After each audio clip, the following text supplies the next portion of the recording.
इस एपिसोड में हमारे साथ जो शख्सियत मौजूद है उनका नाम है रोहन जोशी।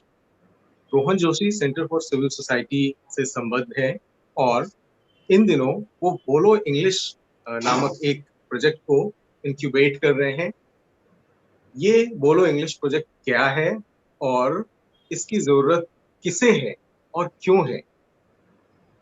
ये प्रोजेक्ट किस तरीके से स्टूडेंट्स, टीचर्स, स्कूलों को मदद करता है, इन सारी चीजों पे हम डिटेल में बात करेंगे रोहन जोशी से। रोहन जी, आपका बहुत बहुत स्वागत है। Thank you Avinash. Very happy to be here. यहाँ आपके साथ बात करने में मुझे बहुत खुशी हो रही है। रोहन जी, आप सबसे पहले हमें ये बताइए कि ये बोलो इंग्लिश प्रोजेक्ट है क्या? आप हमारे ऑडियंस को समझाइए, बताइए कि ये प्रोजेक्ट है क्या? ओके, बहुत संक्षेप में अगर बताया जाए तो बोलो इंग्लिश प्रोजेक्ट स्पोकन इंग्लिश के स्किल्स जो स्कूल में पढ़ने वाले बच्चे हैं उन तक ले जाना चाहता है। तो हम बजट प्राइवेट स्कूल यानी कि छोटे प्राइवेट स्कूल जो होते हैं उसमें से थर्ड से लेके ट्वेल्थ स्टैंडर्ड के बच्चों तक, तीसरी से लेके 12वीं कक्षा तक के बच्चों के साथ काम करते हैं। और एक पूरे साल में उन्हें मोबाइल एप्लीकेशंस देना जिससे वो स्पोकन इंग्लिश सीख सके, और उसके साथ साथ में उन्हें टीचर्स, स्कूल्स और प्रिंसिपल्स के थ्रू सपोर्ट देना। और मोबाइल एप्लीकेशंस के साथ साथ इंग्लिश लैंग्वेज की प्रैक्टिस जो है, जो स्टोरीज के थ्रू हो या फिर कुछ प्रैक्टिस सेशंस के साथ हो, ये करना पूरे साल भर। ये इस प्रोजेक्ट का नेचर है। तो रोहन जी, जैसा कि हम सभी ने देखा कि इस पैंडेमिक के कारण पिछले 1 डेढ़ सालों से स्कूल जो है वो ऑपरेट नहीं हो रहे हैं, ऑफलाइन मोड में ऑपरेट नहीं हो रहे हैं, ऑनलाइन मोड में ही पढ़ाई हो रही है। और एक ये भी चैलेंज है क्योंकि आप बजट प्राइवेट स्कूल्स के स्टूडेंट्स को ध्यान में रख के ये प्रोजेक्ट रन कर रहे हैं। क्या आपको कुछ इस तरीके के चैलेंजेस सामने आए, जैसे जो अभिभावक हैं या जो स्टूडेंट हैं उनके पास इक्विपमेंट नहीं है क्योंकि आप ऐप बेस्ड लर्निंग करा रहे हैं? करेक्ट। तो ऐसे चैलेंजेस आए, और अगर आए तो आप लोगों ने उसका क्या समाधान निकाला? इसके बारे में हमें कुछ बताइए। नहीं, डेफिनेटली चैलेंजेस तो बहुत सारे आए, और हमने प्रोजेक्ट की शुरुआत जो थी वो भी कोइंसिडेंटली कोविड के बिल्कुल शुरुआत में ही की थी, लॉकडाउन के बिल्कुल शुरुआत में ही की थी।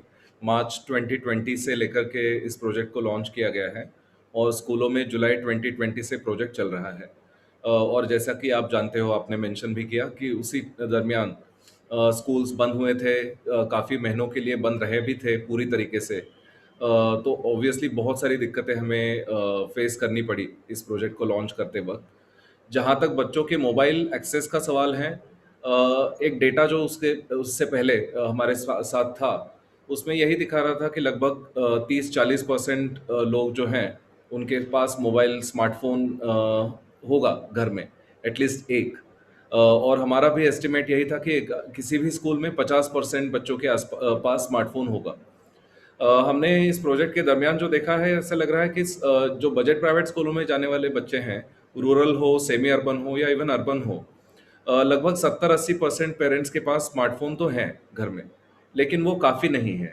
क्योंकि एक स्मार्टफोन है, जैसे ही लॉकडाउन थोड़ा बहुत खुलने लगा था तो पेरेंट्स काम पर जाने लगे। तो बच्चे के पास स्मार्टफोन घर में होते हुए भी बच्चे के हाथ में स्मार्टफोन नहीं था।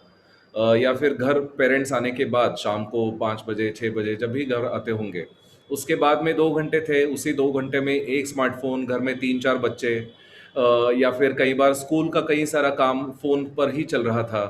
तो उससे लेकर के कई सारी दिक्कतें आई कि इस ऐप को यूज़ तो करना है लेकिन कब करें? ये सवाल कई सारे पेरेंट्स हमें पूछ रहे थे, क्योंकि बच्चों के पास टाइम नहीं था।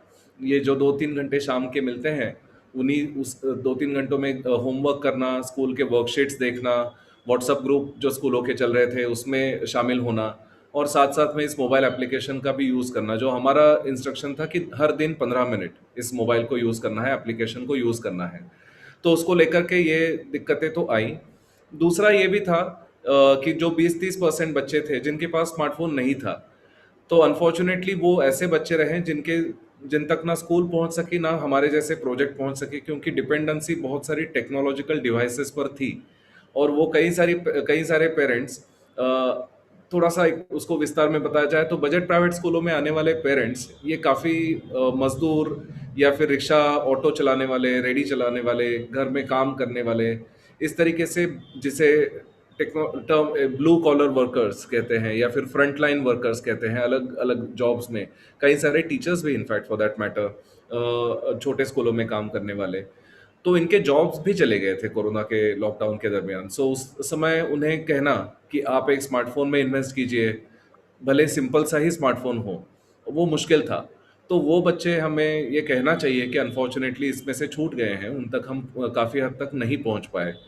लेकिन जहाँ तक उसको सॉल्व करने का सवाल था, कई सारे चीज़ें हमने की थी, जैसे कि मोबाइल एप्लीकेशंस जो हम बच्चों को दे रहे हैं, उनको चुनते हुए ही ऐसे चुना था कि वो स्मार्टफोन पे बहुत कम स्पेस कंज्यूम करे, ताकि बहुत बेसिक स्मार्टफोन भी हो तो उस पर ये एप्लीकेशन चल पाए।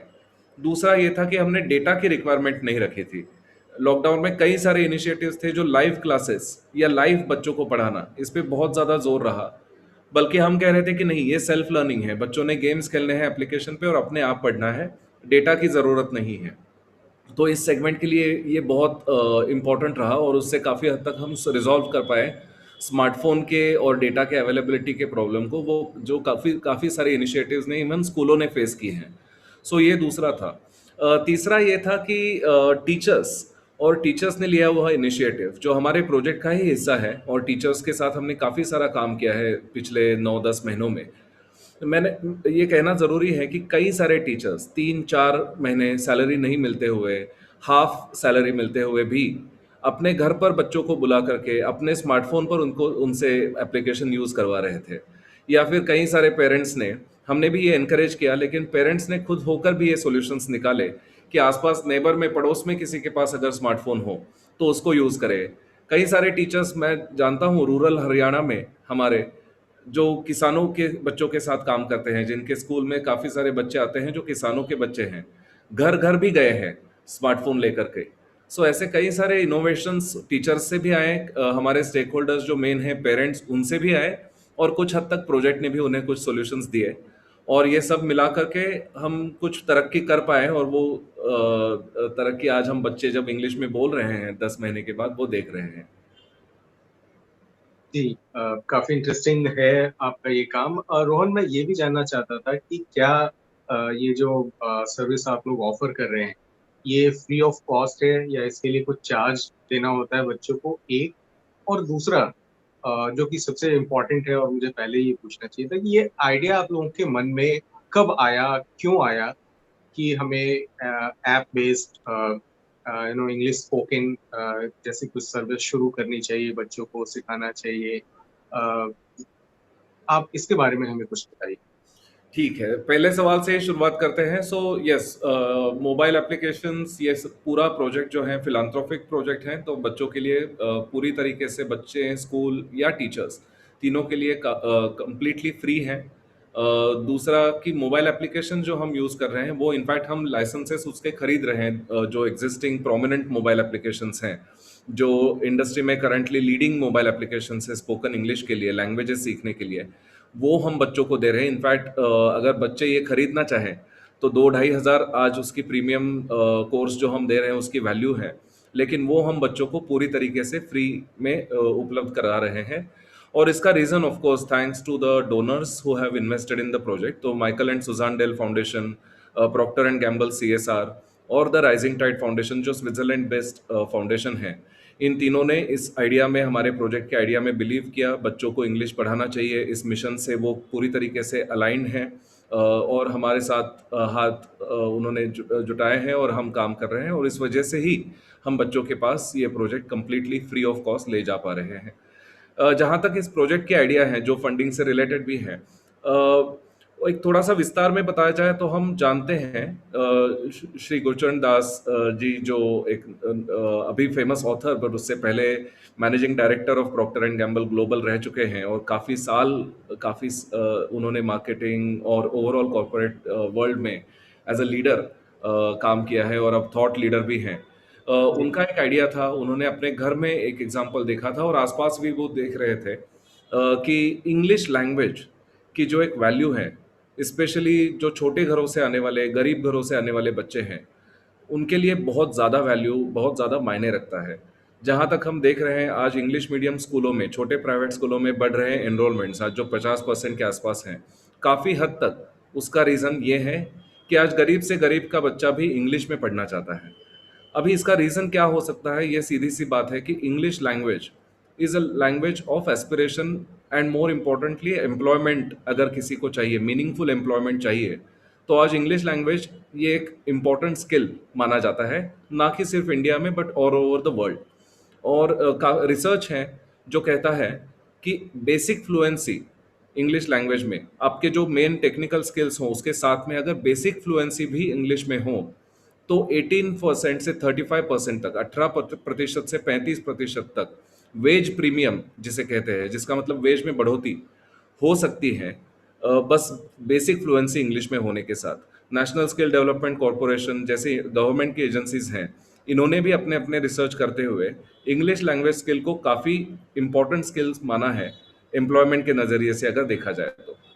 दूसरा, आप जानते हो इंडिया जैसे कंट्री में काफ़ी सारे इंग्लिश लैंग्वेज स्पीकर्स हैं और इंग्लिश को एक तरीके से लैंग्वेज ऑफ कॉन्फिडेंस भी माना जाता है। एक सोशल अपवर्ड मोबिलिटी जो जिसे हम कहते हैं, इसकी भी लैंग्वेज मानी जाती है। तो ये दो तीन चीज़ें ध्यान में रखते हुए हमने इंग्लिश लैंग्वेज चुनी, ना कि हिंदी, मराठी, इंग्लिश का। बल्कि हम मानते हैं कि सभी लैंग्वेजेस इंपॉर्टेंट हैं। ऐसा नहीं है कि इंग्लिश बाकी लैंग्वेजेस से बढ़कर है, लेकिन उसकी वैल्यू आज एक बहुत ज़्यादा है और वो हमारे जो गरीब से गरीब पेरेंट्स हैं वो समझ चुके हैं। इंग्लिश लैंग्वेज के लिए एक एस्पिरेशन है, हर एक गरीब का बच्चा आज इंग्लिश में पढ़ना चाहता है। तो ये देखते हुए कि एक तरीके से इंग्लिश लैंग्वेज की वैल्यू है, दूसरा उसकी नीड है और तीसरा उसके लिए डिमांड भी है। इन तीनों चीज़ों को देखते हुए हमने इस प्रोजेक्ट को लॉन्च करना डिसाइड किया। जहाँ तक मोबाइल एप्लीकेशंस का सवाल है, उसका रीज़न ये था कि हम बजट प्राइवेट स्कूल यानी कि छोटे प्राइवेट स्कूलों के साथ काम करना चाहते थे। इनमें 50% आज बच्चे जा रहे हैं और कई इनिशिएटिव्स आज भी इन स्कूलों तक नहीं पहुंच पाए हैं।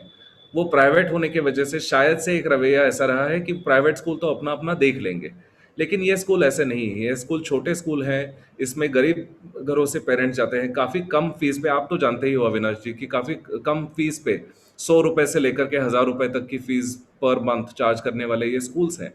तो उनकी कैपेसिटी नहीं रहती कि अपनी एजुकेशन को बढ़ा करके और भी कुछ प्रोजेक्ट्स में जैसे कि स्पोकन इंग्लिश हो, ऐसे स्किल्स में हमेशा इन्वेस्ट कर पाए। स्कूल्स ऑफ कोर्स अपने अपने लेवल पे कोई ना कोई एफर्ट्स करते ही रहते हैं और हम जिन 400-500 स्कूलों के साथ इस साल काम कर रहे हैं उसमें देख रहे हैं कि हर स्कूल सिंसियर है अपने बच्चों को इंग्लिश पढ़ाने के लिए, लेकिन उनकी भी कुछ लिमिटेशंस हैं।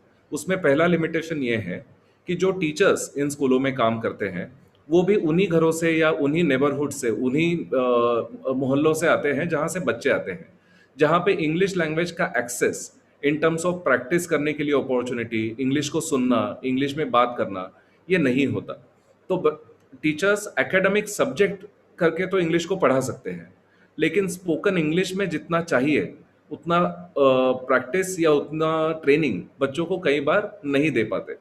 दूसरा होता है कि सिलेबस को पूरा करना है, तो इंग्लिश को भी एक सिलेबस सब्जेक्ट के तरीके से देखा जाता है, not not like a language, particularly younger grades जो थर्ड फोर्थ फिफ्थ होते हैं उनके लिए। तो वो एक दूसरा लिमिटेशन स्कूलों का था। और तीसरा ये था कि टीचर्स और बच्चे दोनों को इकट्ठा ही करने की भी एक अपॉर्चुनिटी हमें दिख रही थी इसमें। टीचर्स ने भी, जब हमने एक सर्वे किया था अप्रैल 2020 में स्कूलों के साथ, 100 से ज़्यादा स्कूलों के साथ, प्रिंसिपल्स के साथ, टीचर्स के साथ बात की थी, तब एक दिल्ली शहर के प्रिंसिपल ने जो बात कही थी वो मैं आपसे शेयर करना चाहूँगा।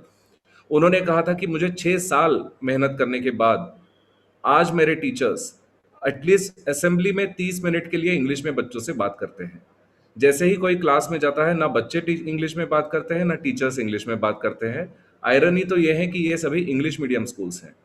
इसमें कहाँ लिमिटेशंस है कि एक इंग्लिश को लेकर के डर है, इंग्लिश को लेकर के कोई इंग्लिश में बात करता है तो उसका मजाक उड़ाया जाता है या फिर उसकी अपॉर्चुनिटी मिलती ही नहीं है क्लास में इंग्लिश में बात करने की।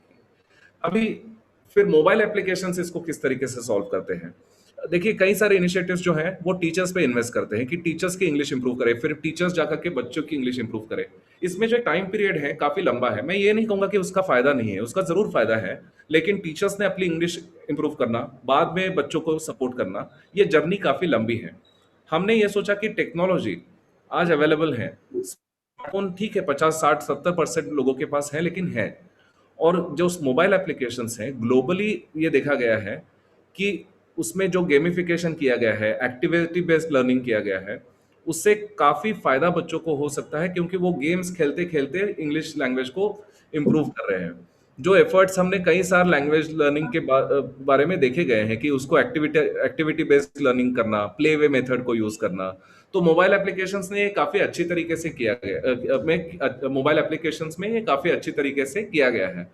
तो इसलिए हमने सोचा कि एक अपॉर्चुनिटी है कि मोबाइल एप्लीकेशंस का यूज करते हुए बच्चों का एक नेचुरल आजकल इंक्लिनेशन रहता है कि मोबाइल को यूज करना है। और हमने भी गरीब से गरीब घरों के पेरेंट्स के साथ भी सर्वे किया था। इसमें यह देखा था कि बच्चे 2 ढाई 3 घंटे कम से कम हर हफ्ते मोबाइल को वैसे भी यूज कर रहे हैं। तो हमने सोचा चलो ये अपॉर्चुनिटी है हमारे लिए कि ये 2.5 घंटे में से क्या मैं 15 मिनट 1 घंटा निकाल ले सकता हूँ बोलो इंग्लिश के लिए, उनको इंग्लिश पढ़ाने के लिए। और इसके वजह से हम मोबाइल एप्लीकेशन के थ्रू बच्चों के पास स्पोकन इंग्लिश स्किल्स लेके जा रहे हैं।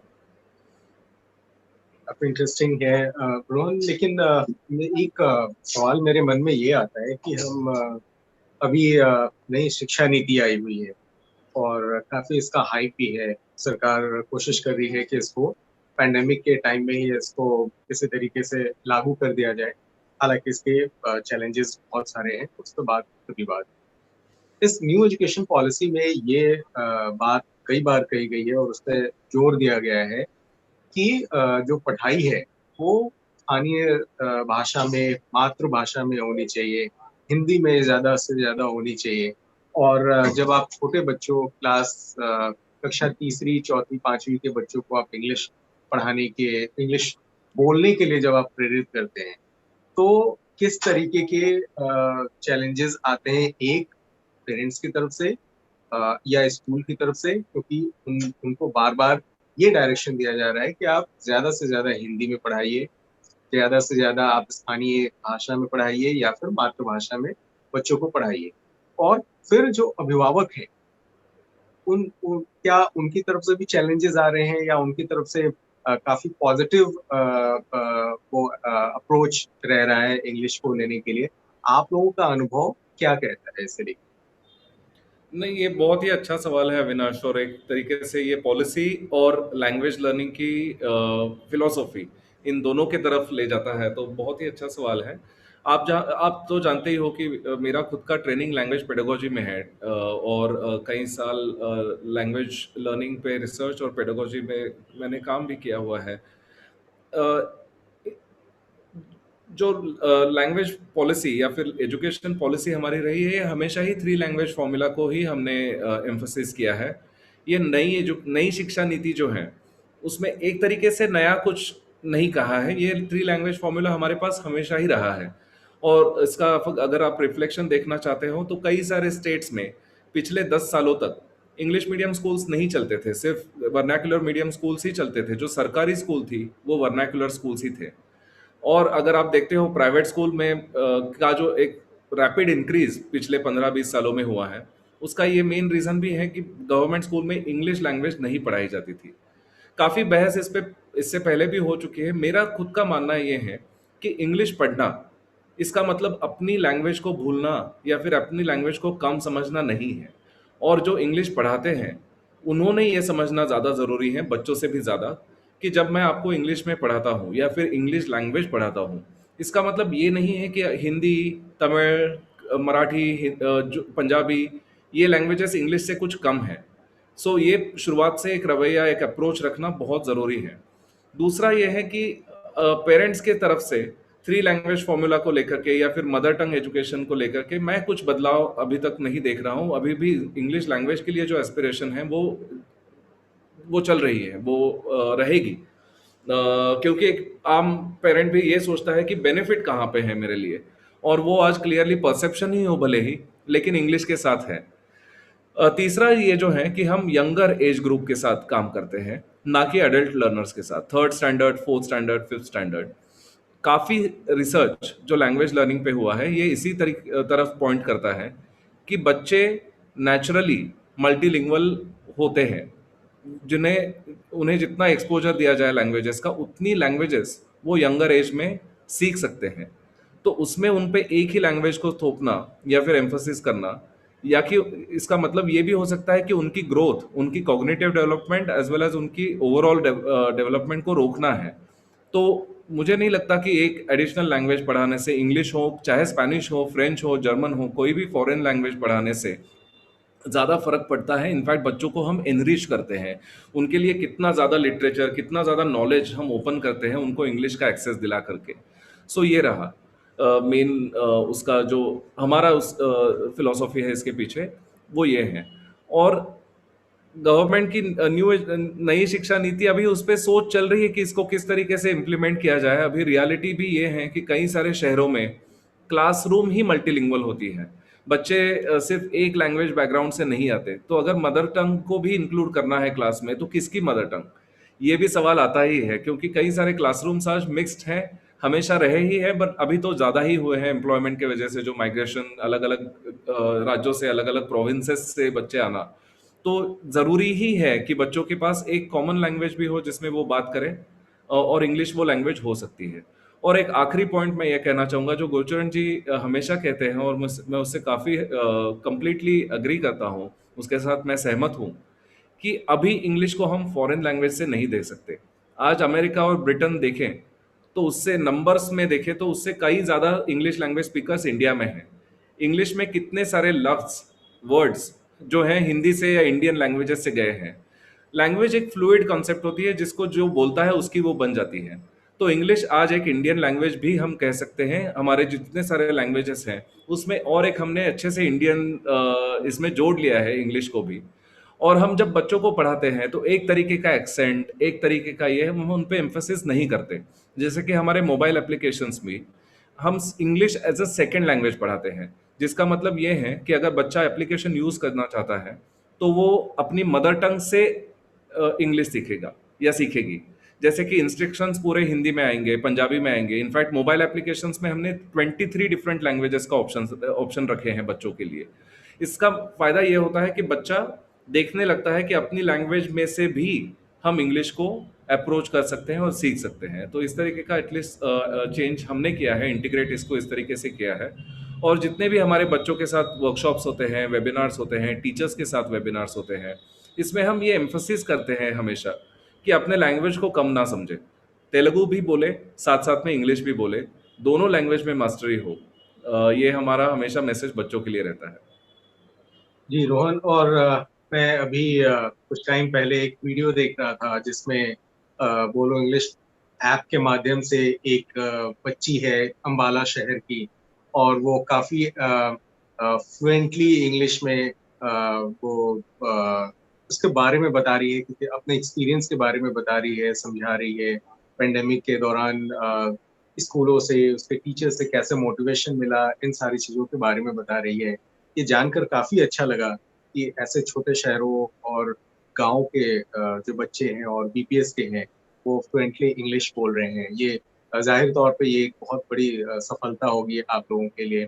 मैं ये जानना चाहता हूँ कि इसके अलावा आप लोगों के कुछ ऐसे एक्सपीरियंस रहे हैं, कुछ जो नया एक्सपीरियंस रहा हो अब तक का, जो आप हमारे और हमारे जो श्रोता हैं उनके साथ आप शेयर करना चाहें। कैसा लगा आपको जब आप, एक तो शुरू में आपके पास चैलेंजेस आए होंगे बच्चों तक पहुंचना, उनको, उनके पेरेंट्स को मोटिवेट करना इस ऐप को डाउनलोड कराने के लिए और फिर पढ़ने के लिए, और जब आप देख रहे हैं कि वो बच्चा आपके ऐप और आप लोगों के एफर्ट से अब इतना अच्छा इम्प्रूव करके और फ्लुएंटली बोल रहा है, पब्लिकली बोल रहा है, तो आप लोगों को कैसी फीलिंग होती है और कैसा लगता है, इसके बारे में बताइए।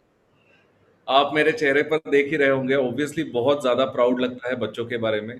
क्योंकि एक होता है कि हम कई सारी चीज़ें उन तक ले जाते हैं, लेकिन अगर बच्चा उस पर मेहनत ना करे, बच्चा उसको यूज़ ना करे, तो ऑब्वियसली हम उसकी इम्प्रूवमेंट नहीं देख सकते।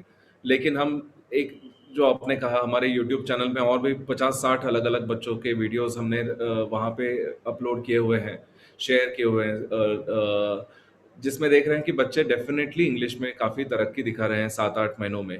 ऑब्वियसली मैं ये नहीं मानता कि सिर्फ इस प्रोजेक्ट की वजह से, सिर्फ एक मोबाइल एप्लीकेशन की वजह से बच्चों की इंग्लिश जो है पूरी तरीके से ट्रांसफॉर्म हो जाए, या फिर 3 या 4 महीनों में पूरे तरीके से उनकी इंग्लिश यहाँ से वहाँ पहुँच जाए। ऐसे नहीं होता। लैंग्वेज एक कंटिन्यूअस प्रोसेस रहती है, लंबी प्रोसेस रहती है लर्निंग की। ये हम्बली हम ध्यान में रखते हुए भी जो तरक्की हमने पिछले साल में लगभग अभी की है, उसके बारे में ऑब्वियसली बहुत ज़्यादा प्राउड फील होता है, बच्चों को खास करके उनका बेनिफिट देखते हुए। कई सारे एक्सपीरियंसेस हैं अविनाश, बियॉन्ड दिस। एक बताया जाए तो हमारी अंबाला की ही एक बच्ची है अर्चिता। एसपीबीएम पब्लिक स्कूल, छोटा सा स्कूल है अंबाला के एक कोने में, स्लम के आसपास चलता है, वहीं के बच्चे आते हैं। इस बच्ची ने आज एक यूनाइटेड नेशंस ने एक फिल्म बनाई है, उसमें ये पहुंच चुकी है लड़की, अपने जर्नी बताते हुए। घर में 5 सिबलिंग्स हैं, भाई बहन हैं, छोटी सी एक कोई सप्लाई एजेंसी, डीटीएच की एजेंसी, कनेक्शन की एजेंसी चलाते हैं पापा। फिर भी ये बच्ची जो है 7th 8th स्टैंडर्ड में पढ़ने वाली, इतने इसने इतनी ज़्यादा तरक्की की है। और उसने जो एक बात बताई जो मैं आपसे साझा करना चाहूँगा, कि वो कहती है कि मुझे वो सब करना है जो मुझे आज एज अ गर्ल बताया गया था कि मैं नहीं कर पाऊंगी। और वो समझती हैं कि इंग्लिश मेरे जो ख्वाब हैं उन्हें एक विंग्स दे देती है, या फिर एक उसको पावर दे देती है। और ये जो बच्चे बता रहे हैं आज, और उसको वो समझ रहे हैं कि इस प्रोजेक्ट से जो एप्लीकेशंस हम उनको दिला रहे हैं, उससे कहीं ना कहीं उनके ड्रीम्स फुलफिल हो रहे हैं। ये देख के हमें बहुत ज़्यादा प्राउड लगता है। दूसरा ये है कि एक पॉजिटिविटी लाना। स्कूलों में जो टीचर्स हैं, प्रिंसिपल्स हैं, बहुत ज़्यादा डिमोटिवेट हो गए थे पिछले साल, और जायज़ सी बात थी क्योंकि फीस कलेक्शन नहीं हो रहे हैं, टीचर्स के सैलरीज नहीं आ रहे हैं। टीचर्स आप अगर देखोगे, इसके बारे में ज़्यादा कहा नहीं गया, बोला नहीं गया है। लेकिन एक टीचर जो मोस्टली हमारे टीचर्स, पता है कि आपको, लेडी टीचर्स रहते हैं, फीमेल्स रहते हैं टीचिंग प्रोफेशन में, 70-80% जो है टीचिंग प्रोफेशन में विमेन है। It's not a women's profession, but it is seen as a women's profession. और एक सामान्य जो टीचर है, वो कम से कम 4 जॉब कर रही थी इस कोरोना के टाइम में। अपने खुद के बच्चों को पढ़ाना, अपना घर चलाना, घर कारोबार चलाना, उसके साथ साथ में दूसरे के बच्चों को पढ़ाना। और चौथी चीज ये भी थी कि अपने आप को मोटिवेटेड रखना, अपने आप को टेक्नोलॉजी से वाकिफ कराना। और इस सब ये जब चल रहा था टीचर्स के साथ, इस प्रोजेक्ट से हम एक कुछ पॉजिटिविटी उन टीचर्स के मन में ला पाए। हर टीचर ने आज हमें ये कहा है कि सर, आपके प्रोजेक्ट में शामिल होकर के मुझे ये लगा कि मेरे रोज के जो एक मेहनत थी उसमें कहीं ना कहीं एक ब्राइटनेस आ गया है, उसमें कहीं लाइटनेस आ गया है। तो मैं मानता हूँ कि इंग्लिश लैंग्वेज पढ़ाने से शायद से कनेक्टेड ना हो, लेकिन टीचर्स को मोटिवेटेड रखना और पॉजिटिव रखना, और उनको कहीं ना कहीं उनको एक ये भरोसा देना कि आप जो काम कर रहे हो वो किसी भी एक कोविड वॉरियर के से कम नहीं है। और ये हम इस प्रोजेक्ट के थ्रू कर पाए। हम 500 टीचर्स के साथ हमने इस साल काम किया है, हमारे साथ जुड़े हुए हैं टीचर्स। उनके छोटे छोटे व्हाट्सएप ग्रुप्स चलते हैं, उसमें कई सारे रिसोर्सेस उन हम ले जाते हैं, लेकर के जाते हैं उन तक।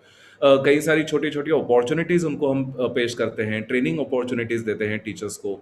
तो इस सभी से जो है ना, एक तरीके से टीचर्स को भी लगता है कि हाँ, मुझ में कोई इन्वेस्ट कर रहा है। एक टीचर आज कंट्री का हमेशा इस फीलिंग के साथ रहता है कि मेरा जॉब सबसे ज़्यादा थैंकलेस जॉब है। मुझे ना सैलरी के फॉर्म में कॉम्पनसेट किया जाता है, ना कि क्रेडिट के फॉर्म में। एक रिस्पेक्ट जो टीचिंग प्रोफेशन के लिए था वो कम हुआ है, ये एक सामान्य टीचर की फीलिंग है। इस जैसे प्रोजेक्ट में हम टीचर पे भरोसा दिलाते हैं, टीचर्स पे भरोसा रखते हैं, उनको इन्फ्लुएंसर मानते हैं, एक इन्फ्लुएंसर जो बच्चों के साथ काम कर सकती है। और ये हम इस प्रोजेक्ट के साथ कुछ हद तक पिछले साल में कर पाए। ये भी मैं एक बहुत बड़ी उपलब्धि मानता हूँ इस प्रोजेक्ट की। और आखिरी था स्कूल्स। स्कूल्स जो थे, उनके साथ पेरेंट्स का जो कनेक्शन था काफ़ी वीक हो गया था। पेरेंट्स स्कूल में बच्चों को एडमिशन नहीं दिला रहे थे, स्कूल्स के साथ कनेक्ट नहीं कर रहे थे। कितने सारे स्कूल्स प्रिंसिपल्स हैं, पेरेंट्स को फ़ोन कर कर के थक गए थे कि कुछ फीस मत पे करना, लेकिन एटलीस्ट अपने बच्चे को लाइव क्लासेस में तो भेजो, उनको ऑनलाइन ग्रुप में, व्हाट्सएप ग्रुप में शामिल करा दो।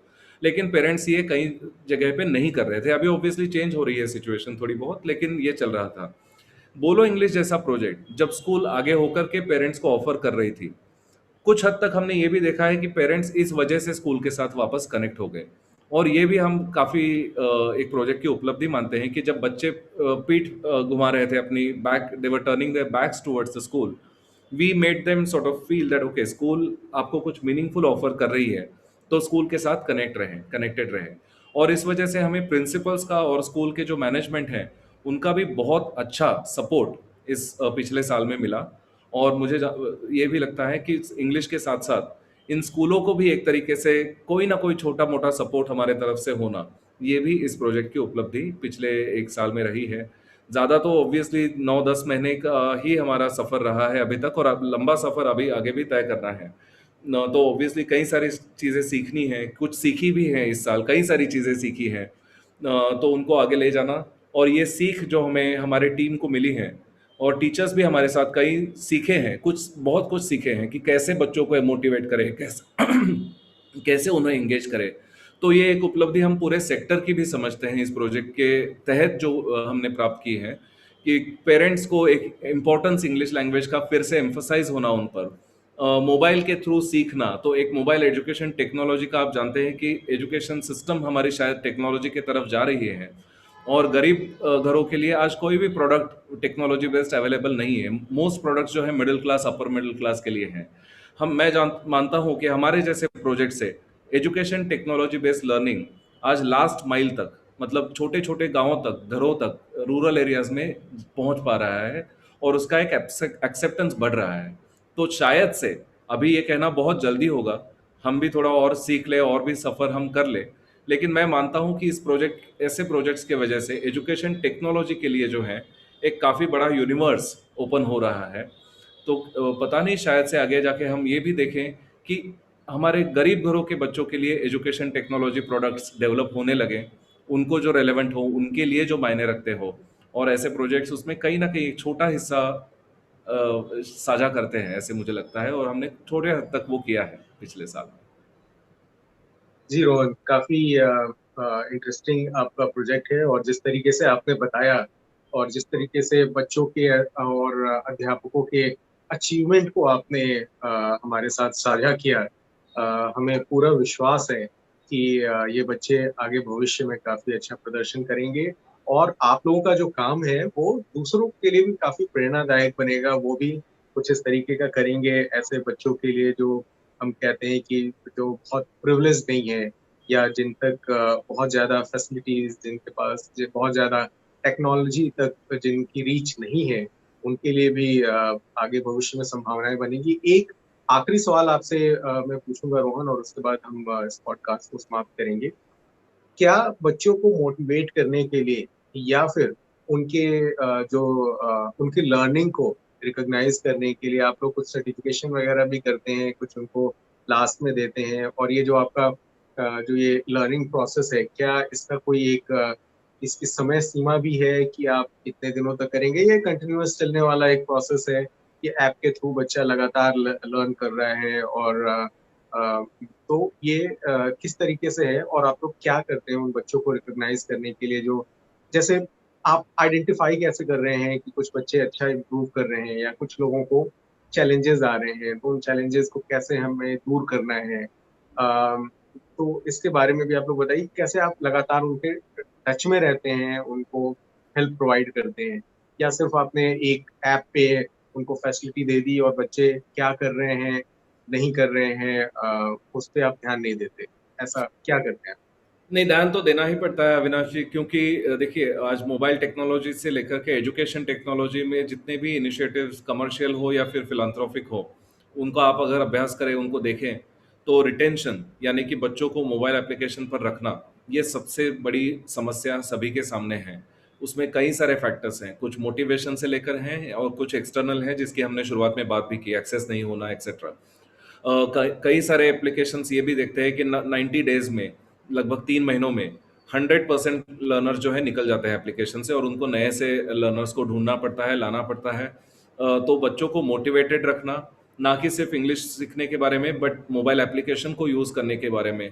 और यही हमारा एक्चुअली मेन इंटरवेंशन है। इनफैक्ट मोबाइल एप्लीकेशन डिस्ट्रीब्यूट करना, ये आप समझो 10% काम है हमारा, 90% काम जो है प्रोजेक्ट का वो यही है कि बच्चों को उस मोबाइल एप्लीकेशन पर रखना, और उनका एक जो इंग्लिश लर्निंग का प्रोसेस है उसको कंटिन्यूड रखना पूरे एकेडमिक ईयर में। सो हमारा जो एक्सेस हम बच्चों को देते हैं मोबाइल एप्लीकेशन का, प्रीमियम एप्लीकेशन हम उन्हें देते हैं, वो पूरे साल भर फ्री रहता है।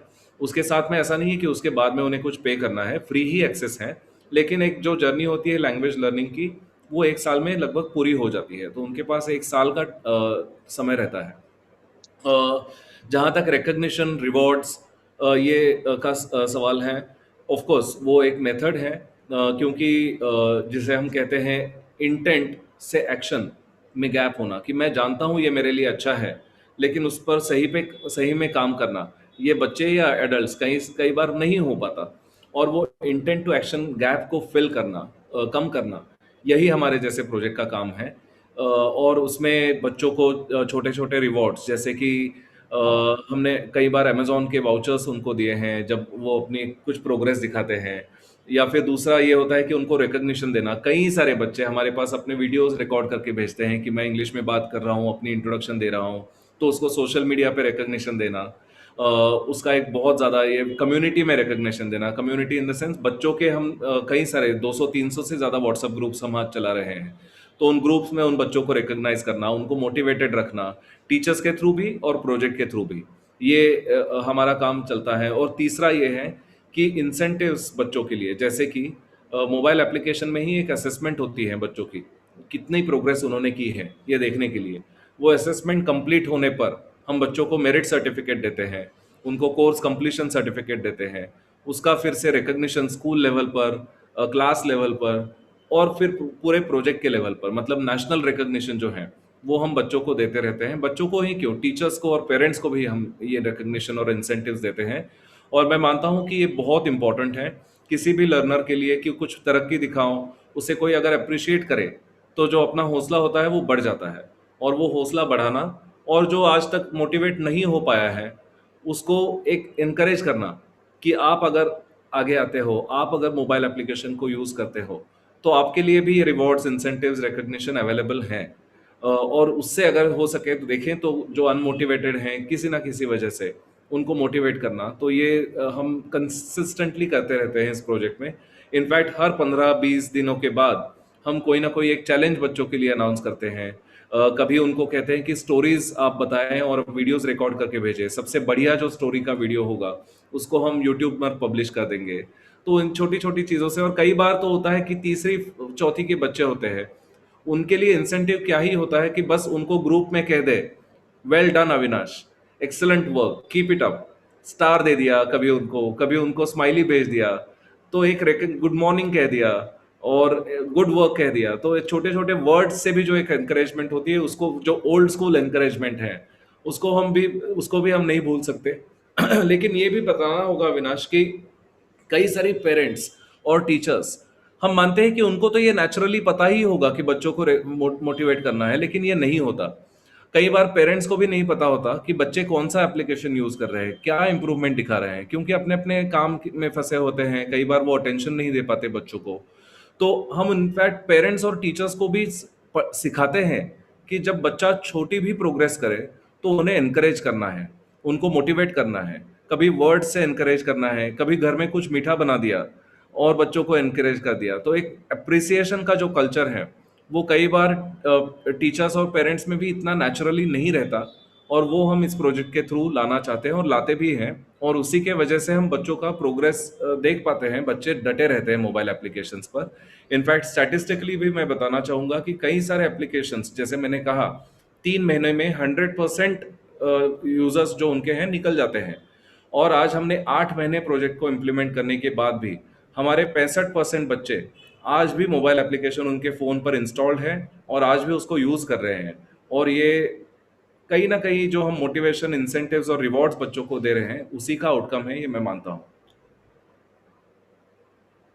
जी रोहन, सो हमने आपसे बहुत सारे प्रश्न किए और आपने उनका विस्तार से जवाब दिया। मुझे उम्मीद है कि हमारे जो श्रोता और हमारे जो दर्शक इस वीडियो को देख रहे हैं, उन्हें भी काफ़ी अच्छा लगा होगा। और आपके जो स्टूडेंट्स हैं जो इस ऐप के थ्रू इस सेवा को ले रहे हैं, हम उनके भविष्य के लिए भी शुभकामनाएं प्रेषित करते हैं। और आप लोगों के लिए और आपकी टीम जो इतना अच्छा काम कर रही है, आप लोगों के लिए भी हमारी तहे दिल से शुभकामनाएं।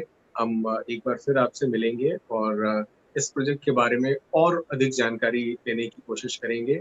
और तब तक हम ये भी जानने की कोशिश करेंगे कि बच्चों ने और क्या बेहतर किया, जो आज उन्होंने अचीव किया है उसमें और क्या ऐड किया। ये सब बातें हम आपसे जानेंगे। तब तक के लिए रोहन, आपका बहुत बहुत शुक्रिया। Thank you so much Avinash. हम आपने यहाँ बुलाया और इस प्रोजेक्ट के बारे में इतने अच्छे सवाल पूछे, अलग अलग एस्पेक्ट को लेकर के प्रोजेक्ट के, और उससे मेरी बात आपने सुन ली। So thank you so much. और हमारे पेरेंट्स, टीचर्स और बच्चे भी बहुत खुश होंगे ये सुन कर के कि उनकी बात हो रही है आज आज़ादी जैसे चैनल पर, और कितने सारे लोग सुन रहे हैं। तो ये हमें प्लेटफॉर्म उपलब्ध करना कराने के लिए भी आपके बहुत बहुत धन्यवाद।